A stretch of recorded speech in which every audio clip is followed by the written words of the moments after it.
Finally, to my take tonight, which focuses on the onslaught on Kenya's judiciary by the political class. So first, it was Majority Leader Aden Duale, who started out by making a very direct attack on the person of Justice George Odunga, done at a most inappropriate time when he was preparing to rule on court's application to stop Parliament from debating the proposed amendments to the election laws. There was widespread condemnation, even from the Attorney General himself. Sadly, though, NASA seems to have taken this cue and embarked on its own version of this absurdity. The coalition's position on the court case regarding the announcement of presidential results is most baffling. First, the opposition does not think the IEBC should appeal the High Court decision, and they are entitled to that view.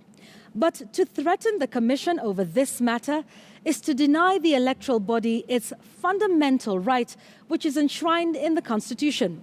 The opposition has even threatened to boycott the elections if the Court of Appeal overturns the High Court decision. NASA has explained why it is opposed to the declaration of the results at the national level. And again, that is their right. But just like all other Kenyans, they too must subject themselves to the authority of the courts, wait for the outcome and accept it all, and file an application to the Supreme Court if they do not agree. That is what the Constitution requires. And Kenyans expect no less from a group that it styles itself as a government in waiting. Interestingly, it is to these same courts that NASA has turned for legal redress on various issues, such as the printing of the ballot papers, the verification of the voter register by KPMG, and the very latest, which is the reshuffling of returning officers. Incidentally, all of these cases are against the IEBC, and most times NASA has had its way in court. If they have been happy to accept the favorable rulings from IEBC, why are they jittery about a potentially negative outcome from the same courts? Is it that the courts must always rule in NASA's favor?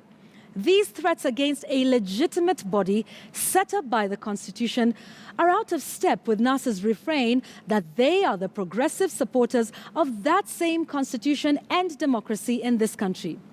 Is this how NASA will rule should we give them the mandate in August? Whatever happened to respecting court rulings, even when one disagrees with them? Will they always demand their way?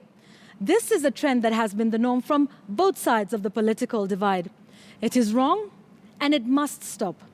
Politicians come and go, but institutions hold the true hope of ever realizing the great aspirations in our Constitution. That is too high an ideal to be sacrificed at the altar of cheap political expediency.